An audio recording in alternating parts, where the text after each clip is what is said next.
So, ang gagamitin natin sa empanada dough na para mag-mold, ito yung empanada molder. Pero malaki siya.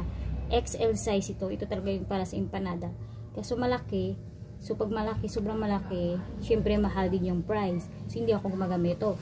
Kinagamit ko ito pag may okasyon, birthday, ganun. Pag may nag-order sa akin, ito yung kinagamit ko. Malaking size, diba? Malaking size. Kasi pag sa bakery naman kasi, pag minahal mo, mahal yung price, hindi yan mabibenta agad.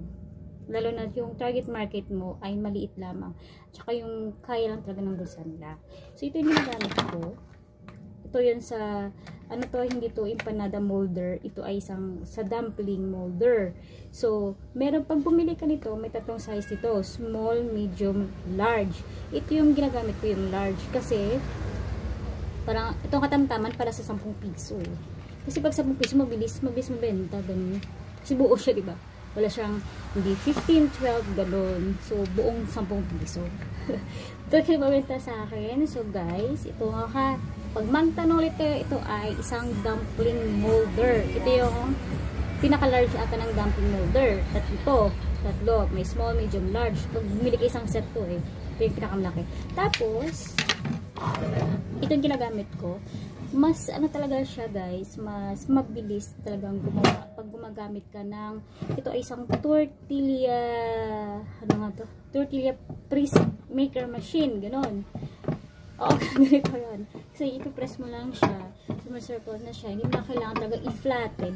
Yung gagamit ka talaga ng, ano to? Para sa, pero ano ba tawag ko? Nakalimutan ko. Yun, mas mabilis pag ganito yung ginagamit mo. Para dire-diretso ka. Tsaka, mabibili mo pala ito sa Shopee. Sa Shopee ko binili ito eh. Bilig ako sa Shopee. Kaya sa Shopee ko binili ito. Sa Shopee lahat ah. Mura lang naman. Ito, nasa halagang 300 plus. Pag may kasamang shipping, nasa 400 plus na siya.